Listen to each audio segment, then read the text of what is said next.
Okay. So the topic is life lessons from Srimad Bhagavatam. So we all are, I'm assuming all of you also, we are all struggling in life, right? Anybody here who has no struggles, everything is peaceful? No one. So how do we manage our lives better, and how can Srimad Bhagavatam help us? So this will be the series. And today I have brought the first canto. So we'll start with the first canto. There are 12 cantos and there are around 18,000 verses in the Srimad Bhagavatam. And it will take us years and decades to complete the Srimad Bhagavatam. But Srimad Bhagavatam has unlimited. We are not here to complete the book. We are here to learn life lessons. So I'm going to start with the first canto, first chapter, first verse, but not today. Today we are going to discuss the preface to the book, the foreword, and the introduction. And then next time, we will start with the first verse. And I will also be giving you a little bit of homework, which is not difficult, which will help you. And I will be sharing some of the realizations I've gathered since I started studying Srimad Bhagavatam since January 1998. So I have been very fortunate by the mercy of senior devotees. I have been able to study Srimad Bhagavatam since I joined the monastery. Last 23 years I have this service.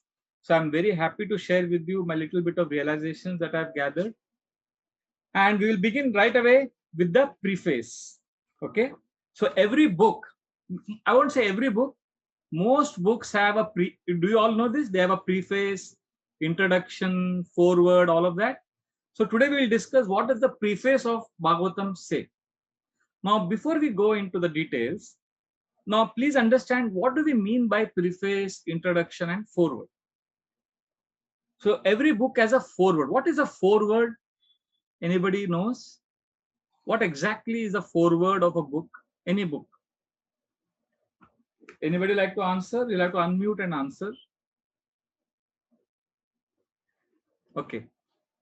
I will answer since nobody has raised their hand. Forward is, it's like, for example, what did Rajan Padia do right now? Rajan Padia Prabhu did do right now. Before I began the class, he introduced me, right? So similarly, when somebody writes a book, the book and the reader are on a different island. So I may not know the author of the book and the book is in my hand. So how do I connect to the book? So somebody like Rajan Padia Prabhu will introduce the readers to the author and the book. So foreword is generally written by not the author, it is written by somebody other than the author. And that person will tell us how this book will help you. How, just like Rajan Padia Prabhu told you, how you are going to hear Srimad Bhagavatam from Raj Bihari Das, who is qualified to speak on Srimad Bhagavatam. And please attend the class. Please keep the video on. So he said all of this because he was trying to connect all of you with me. So in any book, there is a foreword where the public, like in this book, Srimad Bhagavatam, the publishers are giving the foreword. The publishers are imploring the audience to read Bhagavatam carefully, and they are introducing the Bhagavatam to us. That is foreword. Now, Srila Prabhupada's Bhagavatam also has a preface. What is a preface? Preface is written by the author. And there is also an introduction to the book. Introduction is also written by the author. What is the difference between preface and introduction? Preface is when the author, he writes briefly why he is writing the book. Please listen to this carefully. What has led him to write this book? What is happening in his life or in others' life? What circumstances have provoked him to write Srimad Bhagavatam? That is called preface. Is that clear? I hope all of you are understanding this. Okay. Then there is introduction. What is an introduction in a book? Introduction is where the author will explain the entire summary of the book in a few pages. Like Srimad Bhagavatam has 18,000 shlokas and 12 cantos, huge volume, right? Therefore, Srila Prabhupada has written an introduction consisting of 41 pages, where he has given what is the essence of Srimad Bhagavatam, or the summary of the entire book he has given in these 41 pages. So these are the three things in any book, or most of the books: foreword, preface, and introduction. So today we will discuss the foreword and the preface. And foreword is written by the publishers, preface is written by the author. So we'll begin with the preface first, because that is what is there in the book. So in the preface, Srila Prabhupada writes, I'm just going to read it. Please listen to me carefully, and I'll explain a little bit from this. In the preface, Srila Prabhupada writes, we must know the present need of human society. And what is that need? Human society is no longer bounded by geographical limits to particular countries or communities. Human society is broader than in the Middle Ages, and the world tendency is towards one state or one human society.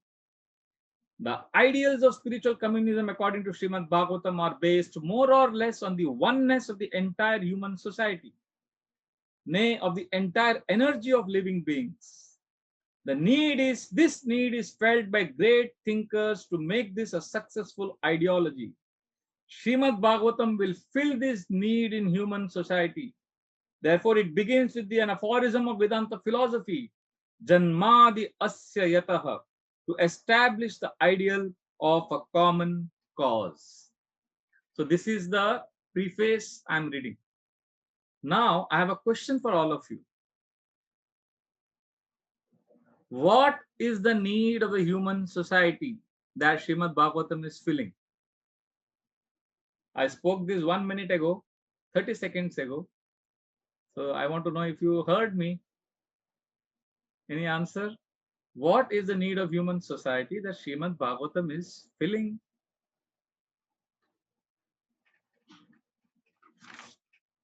Yes, Trisha Mataji, please unmute and answer. You'll have to unmute. Somebody will have to unmute her. Yes.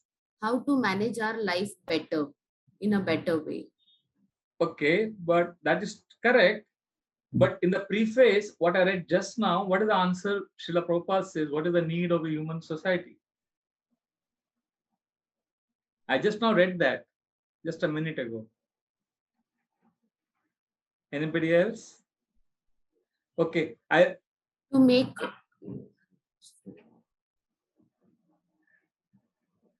to get that one's main cause. Basically, how to get, see, everybody is moving towards, there is no more geographical boundaries, no more matter, right? Now we see, thanks to Zoom, we can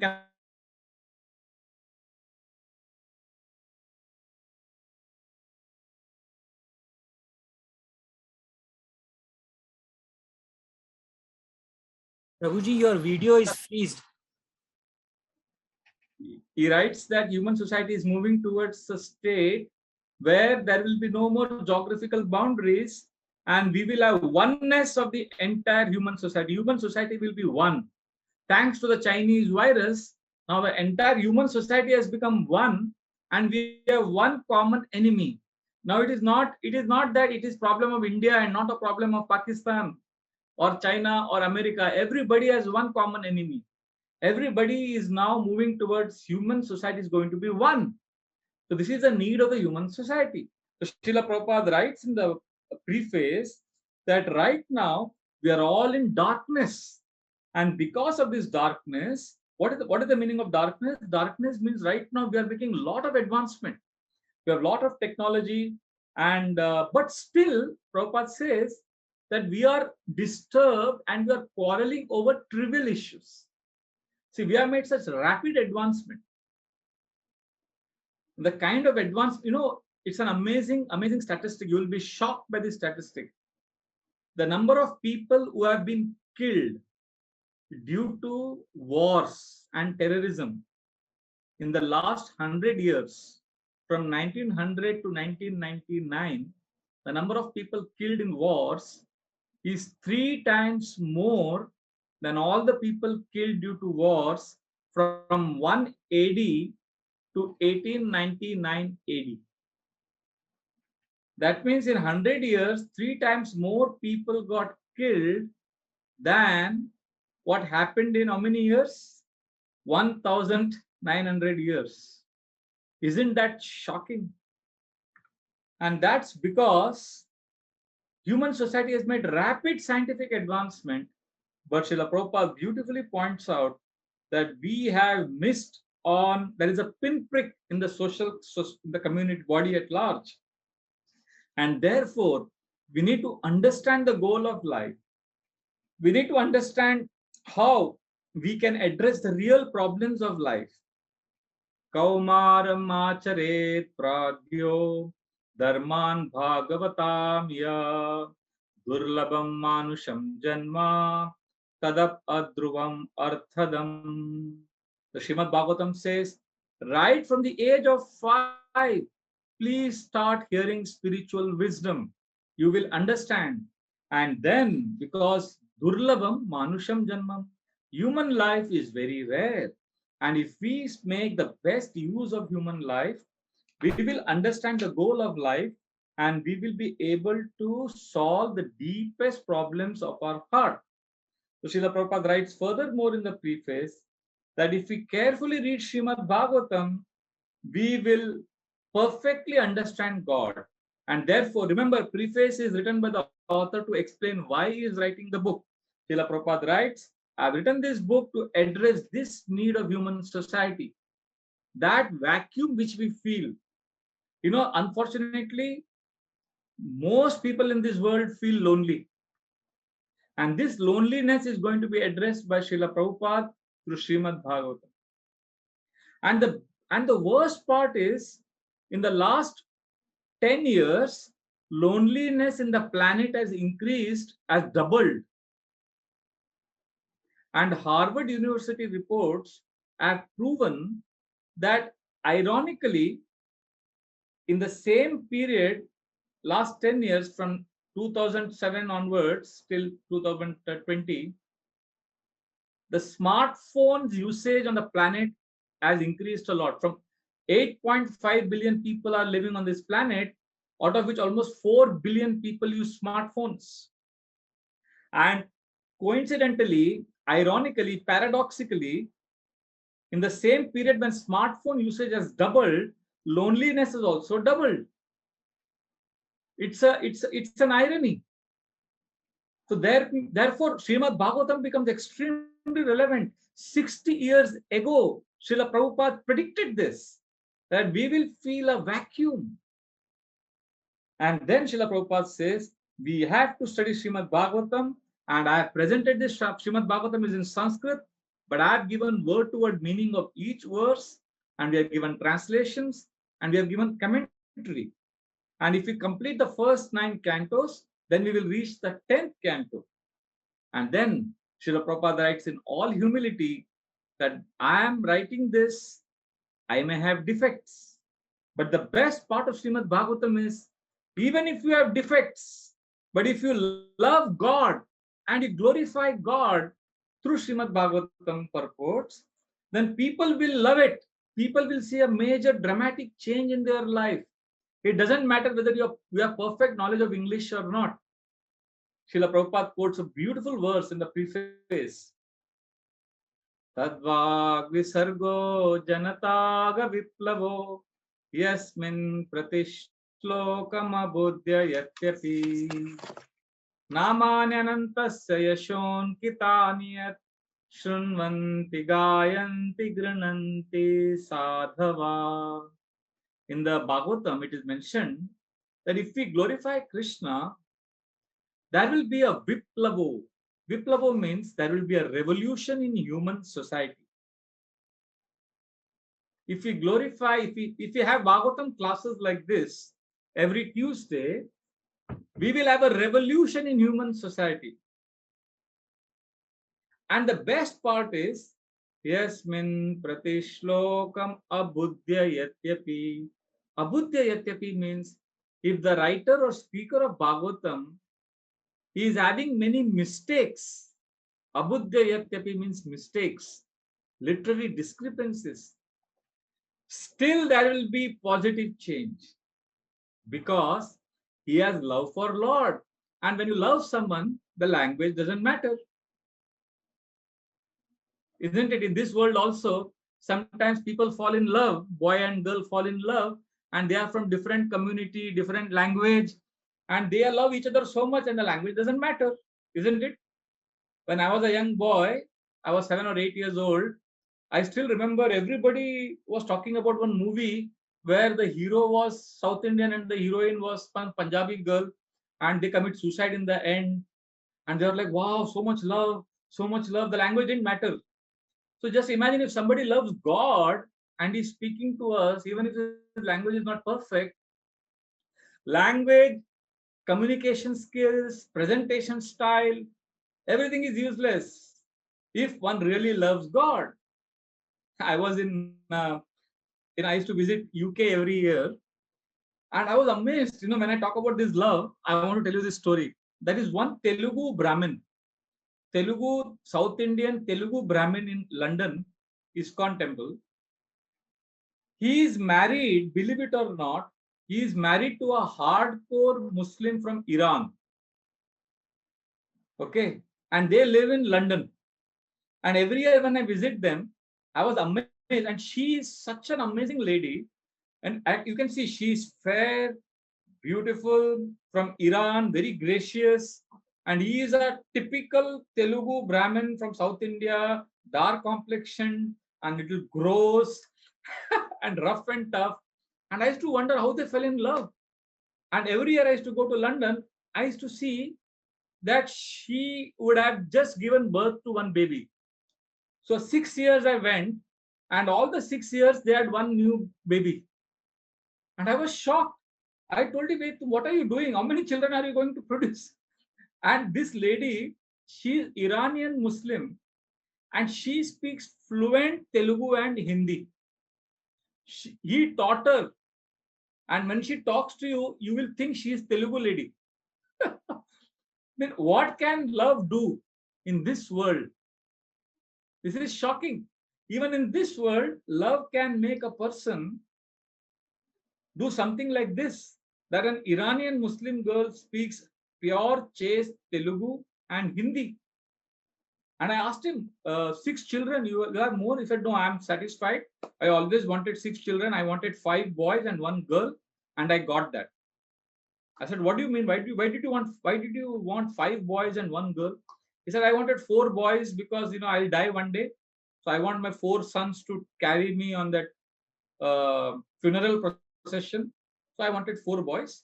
And I wanted the 5th boy to light fire. That also is arranged.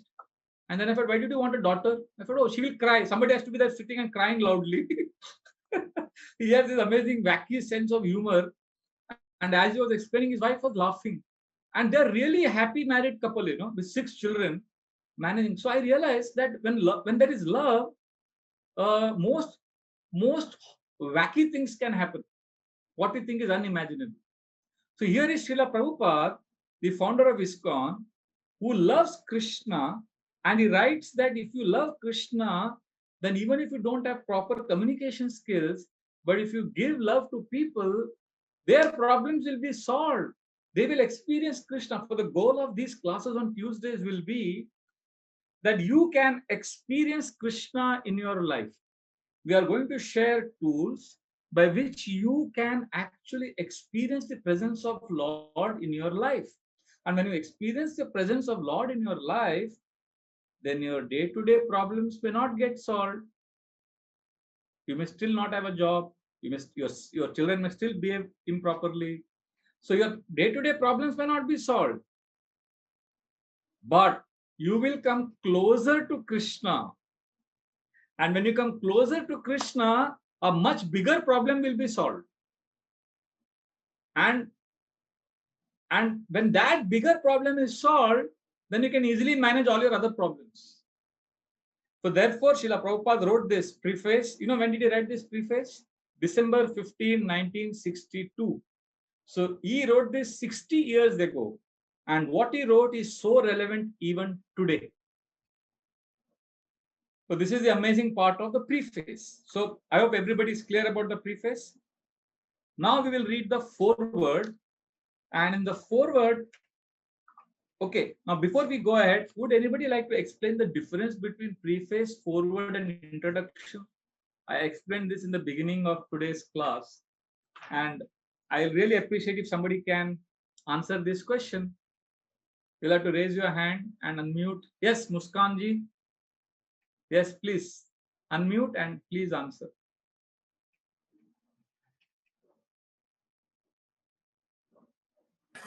Please unmute. Yes, Prabhuji. Hare Krishna. Hare So, Krishna. as you explained, forward is somebody who is bridging the gap between the author and the reader. Yes. And in our session today, Rajan Prabhuji did that job. So it is like we come to know about who is the author, with what intention he has been writing this book. So we get to know more about him, and hence the book, the intention. The introduction is being written by the author himself, in which he describes the essence or the summary of the whole Yes. book. And preface is again written by the author, where he describes the reason for writing the book, the why he chose that content in that book. Yes. Thank you. Perfect. Excellent answer. Thank you. Thank Now, you, before we Prabhu. read, thank you. Before we read the foreword, I have got a very good question here. What can be the example of bigger problem? What is the bigger problem solved when we come closer to Krishna? That solves all smaller problems. So the bigger problem here refers to, that will be one of the main discussions in Srimad Bhagavatam classes. The smaller problems refer to our day-to-day challenges with, your mortgage, your job, your relationships. All of them we are talking about as temporary problems. But the bigger problems are the problems of suffering in this material world through old age, disease, death, the sufferings caused due to our separation from the Lord, our feeling of deep vacuum in the heart. For many lifetimes we have been away from the Lord. So when that problem is solved, when we come closer to the Lord, then we get the strength to deal with our day-to-day problems. That is what I meant by how when we come in touch with Krishna, the bigger problem is solved. Like a child, a child is lost and the child is struggling to eat food. The child is not having proper place to sleep in the night. So, and somebody comes and feels pity on the child and the person gives him some food to eat. The next day, somebody feels pity on the child, gives him some clothes to wear. But one person comes and he says, I know who is this child. I know that this child belongs to a billionaire. And that person will be very happy to receive his child who is lost.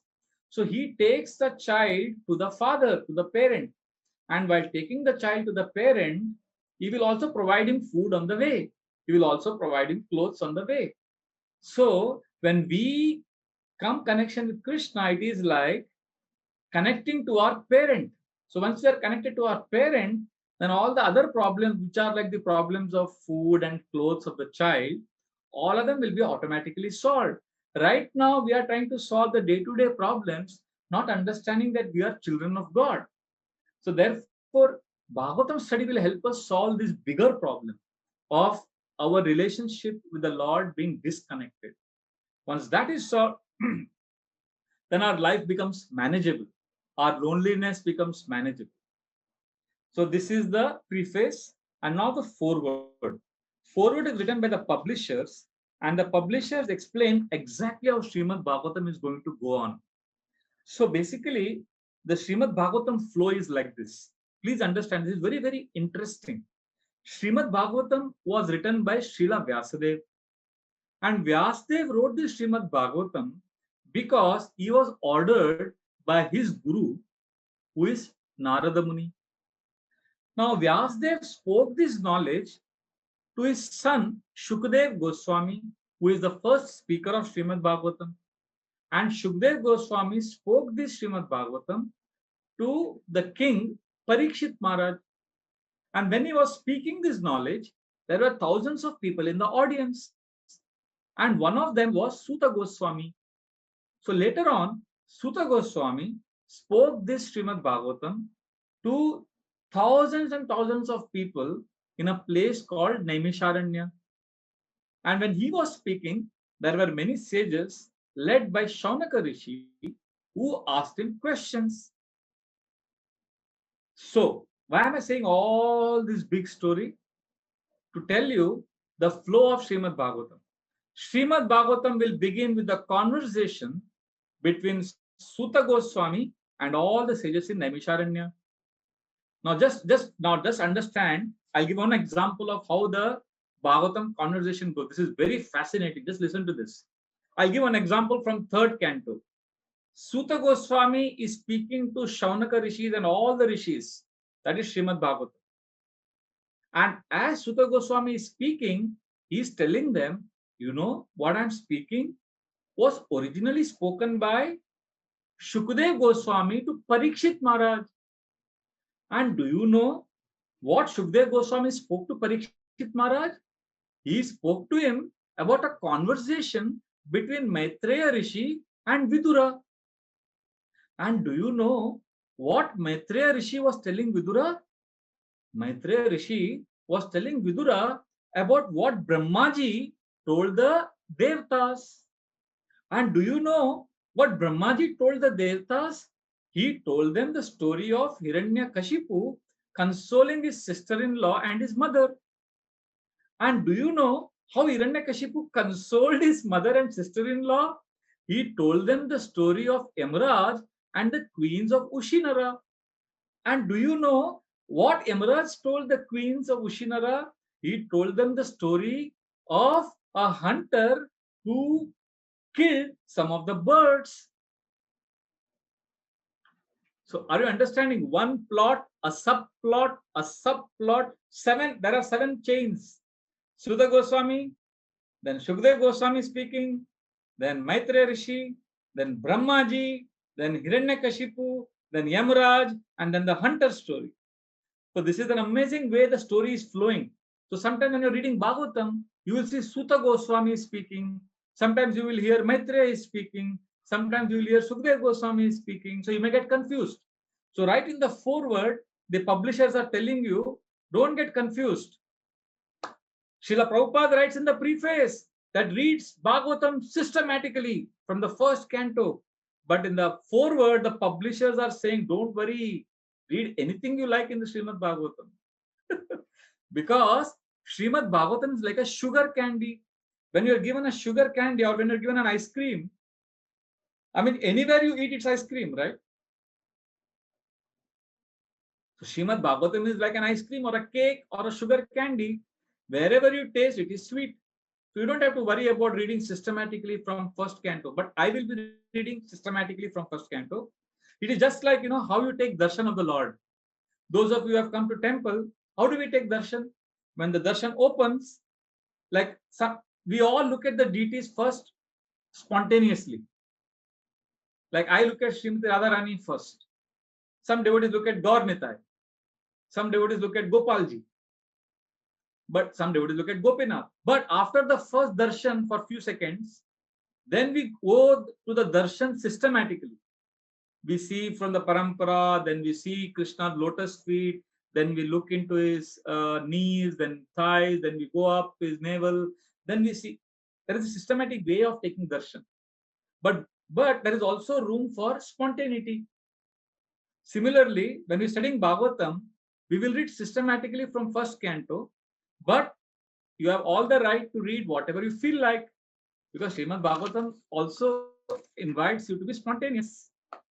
So this is the foreword. So I hope everybody is clear. Preface explains how there is a vacuum in the human society, and there is loneliness, there is quarrel, there is struggle, and human society wants to have one common cause, and human society is becoming one. And Srimad Bhagavatam will help fill this need. That is the preface. And forward, the publishers are saying the flow of Srimad Bhagavatam, who is speaking to whom, and how we should not get confused. And we can read anything we want to Srimad Bhagavatam, because Srimad Bhagavatam is like a sugar candy. Now comes the introduction, 41 pages of introduction. And I'm not going to explain that because it is very simple and you are going to read it as homework. There are 41 pages. You have 7 days to go. Every day, if you read 4 pages, 5 pages, you will have the introduction done by the next week. And even if you read 2 pages every day, you will enjoy it. And then we will start with the first verse next time. And now I'm going to describe and explain some practical things. There are a few values that we need to cultivate if we want to understand Srimad Bhagavatam really, really well. If you want Srimad Bhagavatam to help you in your daily life, there are a few values that you need to internalize. And I will describe them briefly, and then we can have some questions on that. The first value is, the first thing you need to remember, if you want Srimad Bhagavatam to have an impact in your life, this is very, very deep point. The first value is, it is your responsibility to be practical in life. I'll repeat. It is whose responsibility? Don't say your responsibility. You have to say our responsibility. So it is our responsibility to be practical in life. Why am I saying this? Because Srimad Bhagavatam, when you start hearing, you will be so attracted to Srimad Bhagavatam. You will feel, wow, this is so good. And then you will get carried away and you may neglect your material responsibilities and duties. And you may become idealistic and you may become impractical. Because that's what happens, right? When boy and girl fall in love, they become so impractical sometimes. Have you seen that? That's why they say love is blind and marriage is an eye opener. You know? So sometimes this young boy and young girl fall in love and everybody is saying, Arey, you are not going to get married. It's not going to work.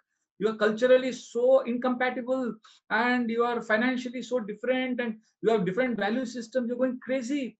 No, but we love each other. They become blind. So Bhagavatam has this power that Bhagavatam will attract your heart. Krishna will attract your heart so much that you may start thinking that I will just do bhakti now 24 hours. No. That's why at the very beginning I'm saying it is your responsibility to be practical and understand that Bhagavatam is appealing to your aspirations. There are two realities in this world. One is an aspirational reality and second is the adjusted reality. Please listen to this. This is the most practical thing you will ever learn in my class. Is there are two realities. One is aspiration and second is adjusted. Aspiration means, what is the aspiration of a devotee? I want to love Krishna. I want to belong to Krishna. I want to feel Krishna in my life. I want to experience God. That is the aspiration. But what is the adjusted reality? Adjusted reality is, I have my needs. I need a better house. I need to improve my relationship with my spouse. I need more money. My health is not good. These are all real needs we have. Sometimes when devotees start reading Bhagavatam, they get so excited that they say, to hell with all my needs. I will just love Krishna. That doesn't work. Trust me. I have been in this movement for 23 years and I've seen it all. And when we neglect our needs in the name of loving Krishna, later, after some years, we go crazy. Therefore, it's your responsibility to be practical and understand that Bhagavatam is appealing to your inner aspirations. But you also need, after the class, you should not become prematurely irresponsible.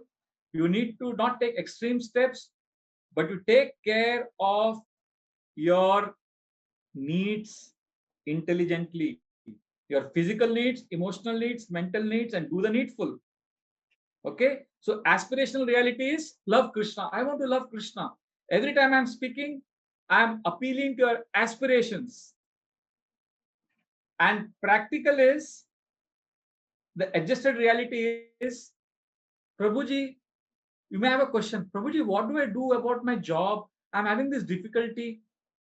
Well, that I will not speak in Bhagavatam class. That I will speak in the question answers.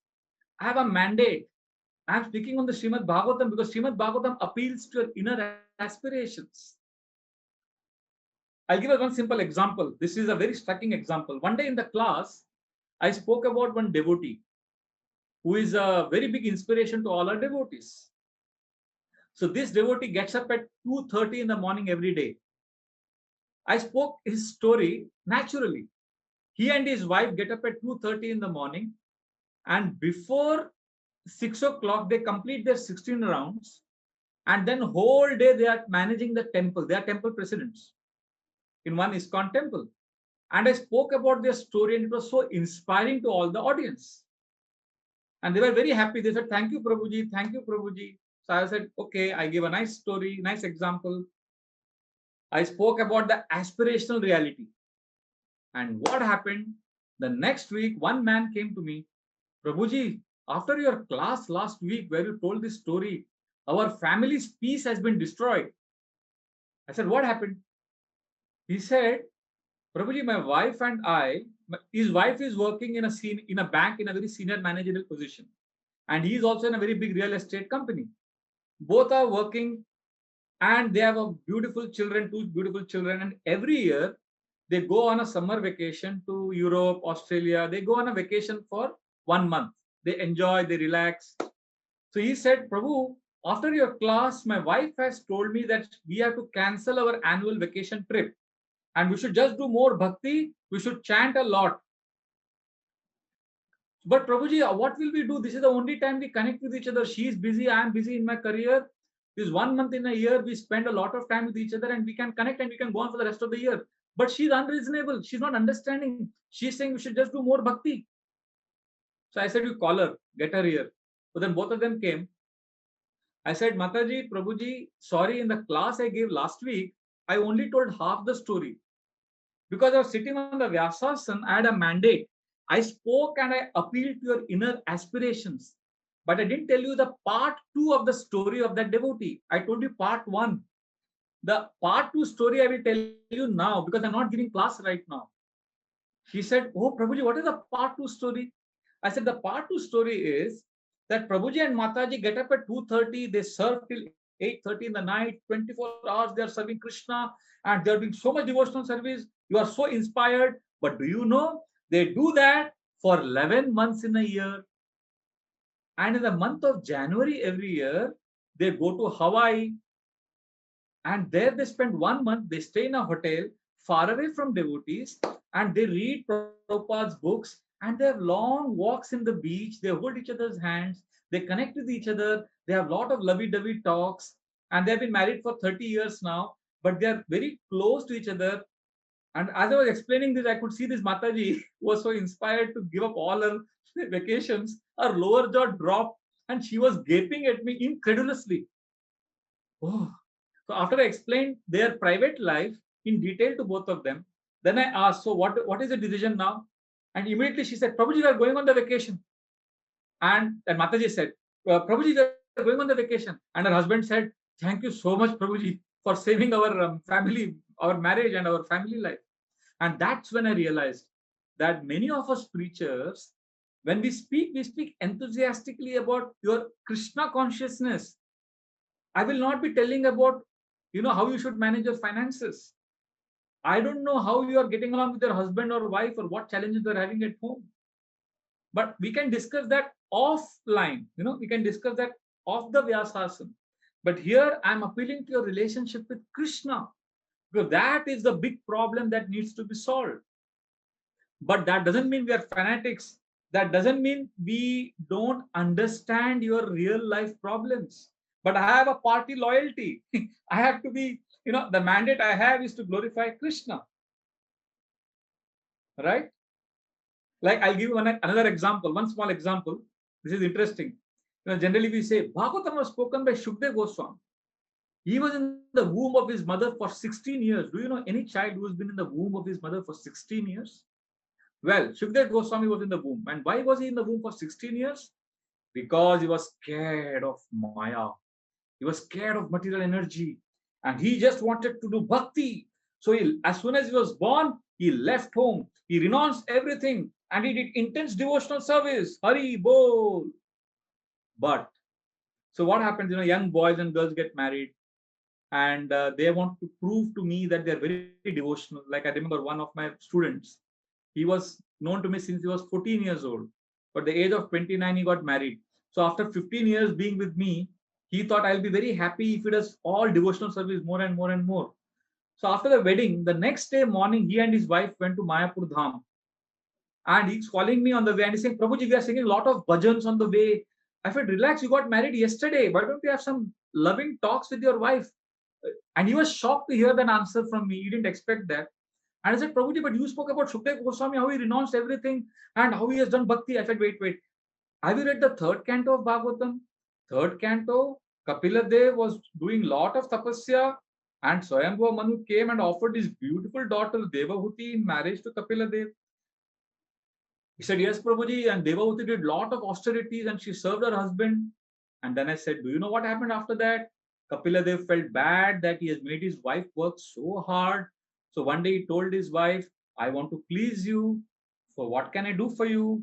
And then she, being a natural woman, she wanted to enjoy life. She wanted to shop. She wanted to go to the shopping mall. She wanted to have a nice life. So then Kapila Dev created a beautiful airplane and he took her on a beautiful tour all over the world.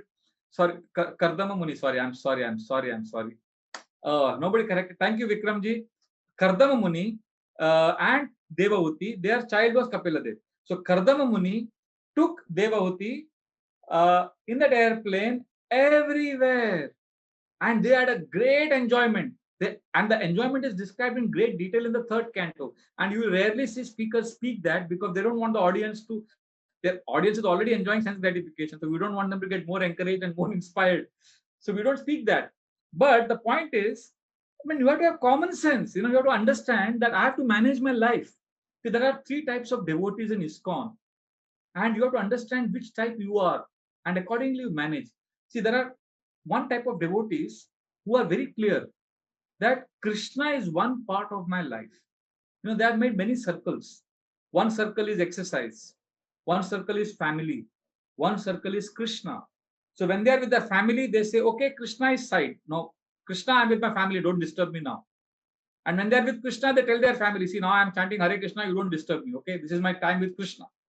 And when they are doing exercise, they are like, okay, now I'm going to the gym. I want to have a good workout. So these devotees are very clear. Krishna circle, family circle. Like I know one devotee who spent 1,80,000 rupees and he's a Pakka devotee, but he spent 1,80,000 rupees to go to UK to watch the World Cup India matches 2 years ago. And he came back disappointed because India lost the match. And he was like, he tells his other devotee friends, yeah, I'm Hare Krishna devotee, but this one topic you don't talk to me, okay? Cricket I love. Don't talk about, don't tell me anything about cricket. Okay? So other devotees are miserable. Why is he watching and wasting money on cricket? But he is not miserable. He is happy because he has clarity. I have many circles and Krishna is one circle. I will give time to Krishna also. This is one category of devotees. And there's a second category of devotees. They are also happy. They have made one big circle of Krishna, and inside that circle are all the small circles of health, family, money, everything. Like if they want a job, they'll work with devotees. They'll say, I'm okay with less money, but I'll work with devotees. And health, I will dance in Guru Puja, my exercise will be taken care. So for everything, they are like Krishna, Krishna, Krishna. We may call them fanatics, but they are happy because they have made one big circle of Krishna and everything is accommodated within that circle. So these both types of devotees are happy in ISKCON. So you can either choose to be the first type of devotee who makes Krishna as one part of your life, or you can be the other type of devotees who makes Krishna as everything. But please don't be the third type of devotees who are most confused, who try to integrate Krishna in their life, but they are not sure. And then they go to extremes. First, they try to do everything Krishna conscious, and then they make Krishna as completely out. So they are really suffering and struggling. Please take care of yourself, and it is your responsibility to be practical. Srila Prabhupada would always say, we are not the body, we are the soul. We have nothing to do with the body. You only take care of the soul. But the same Srila Prabhupada, when Jadurani was his lady disciple, she was sick. I've read series of letters that Srila Prabhupada, as a loving grandfather, writes to her very lovingly how she should drink hot milk in the night, how she should take care of her health, and what are the kind of food she should eat, and how she should take more rest. He's talking everything about the body, how to take care of the body.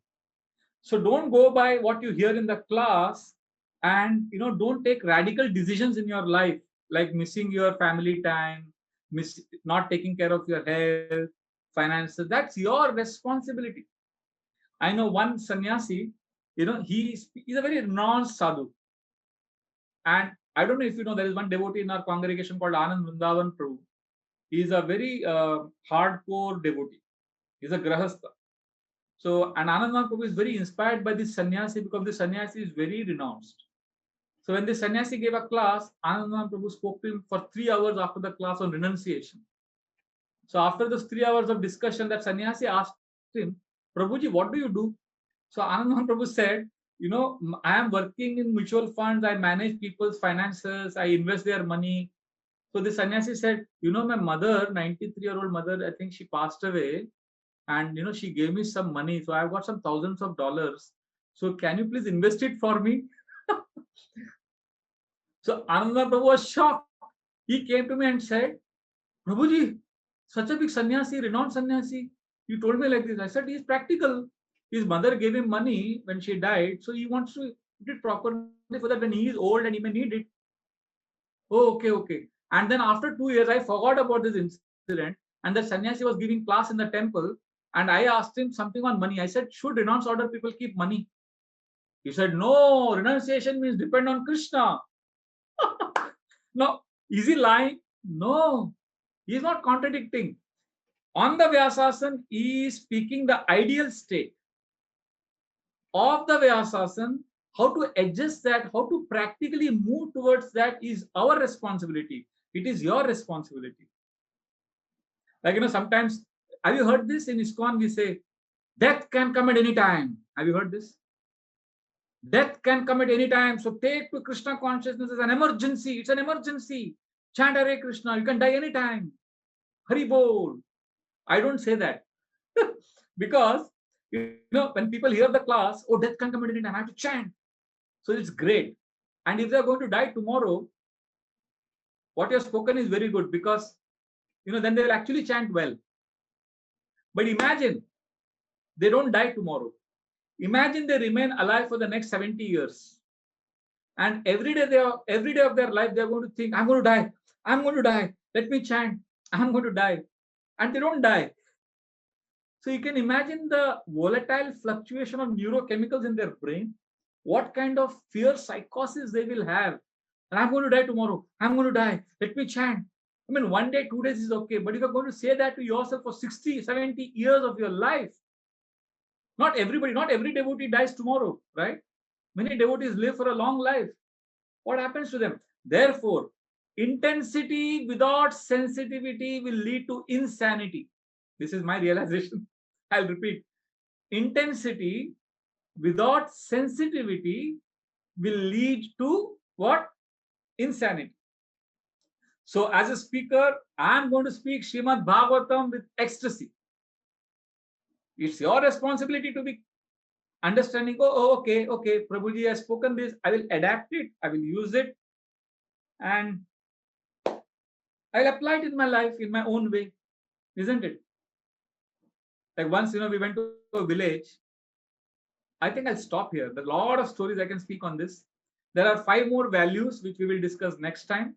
But I'll stop here now. So I have spoken today the preface. No, intensity without insensitivity. No, this is wrong. Intensity without sensitivity leads to insanity. Rajan Prabhu, you have written intensity without intensity without sensitivity.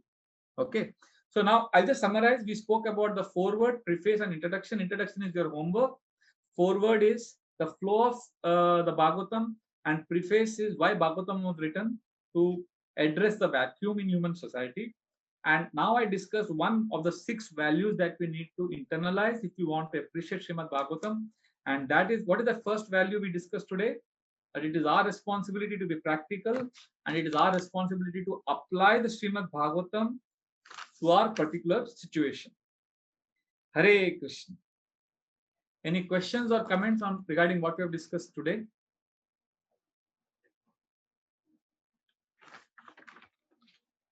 Yes, Manju Mataji. Yes, you'll have to unmute and speak. Prabhuji, Pranam. Yes. Prabhuji, I liked your talk very much because every time I wanted to do this Bhagavatam, for some reason I see the volume and I get scared.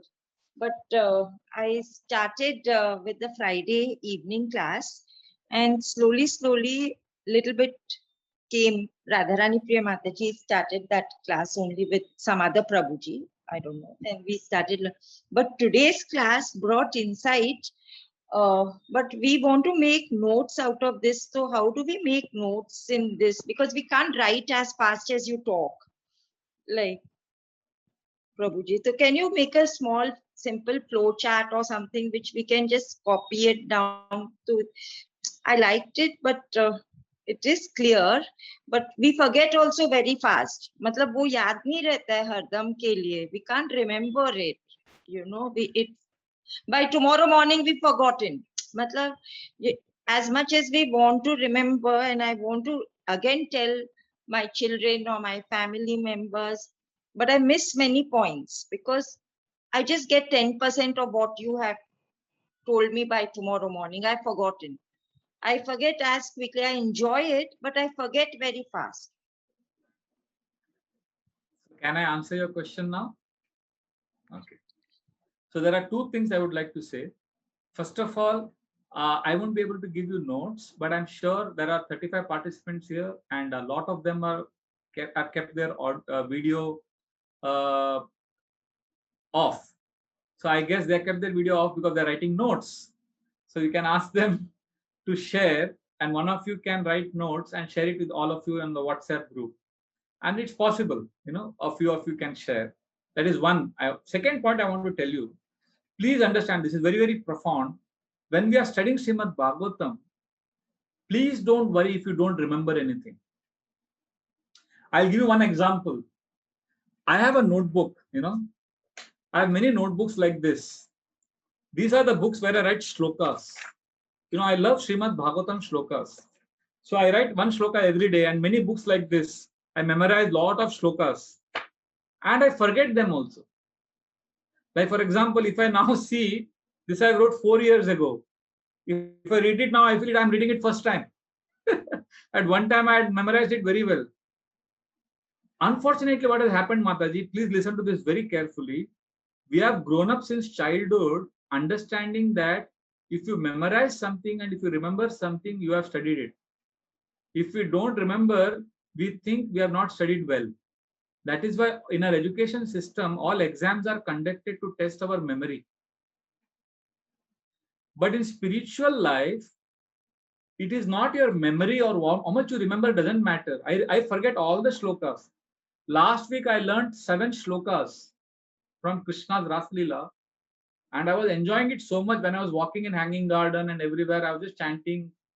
And today morning, I couldn't recollect only. But I didn't get into depression.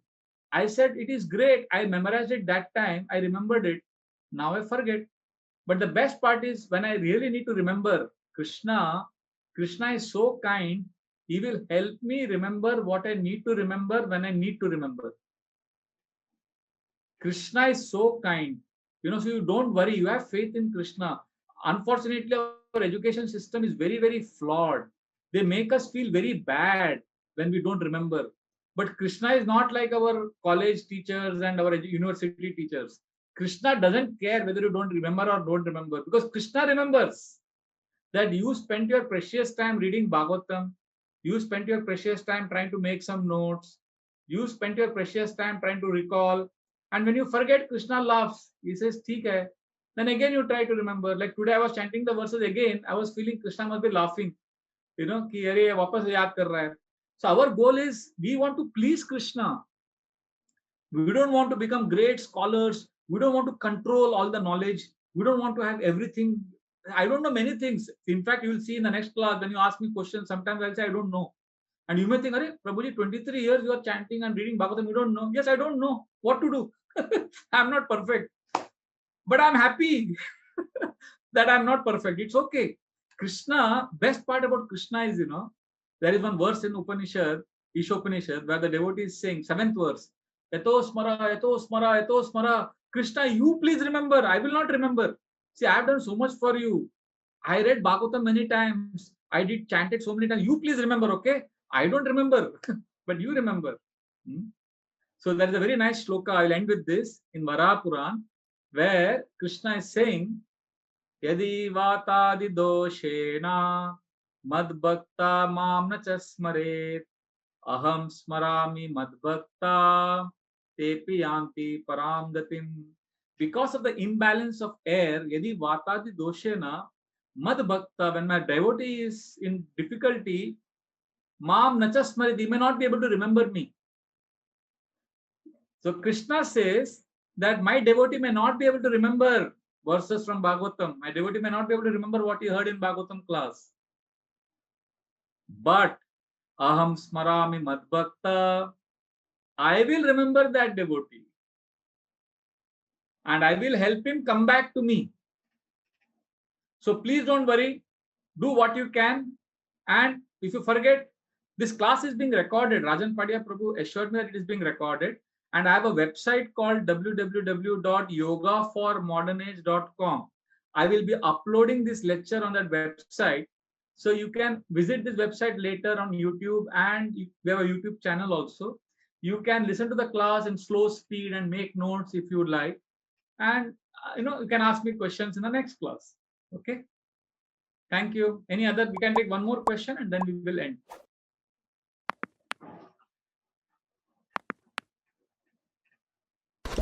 I hope all of you remember the homework. You have to read the introduction. Hare Krishna.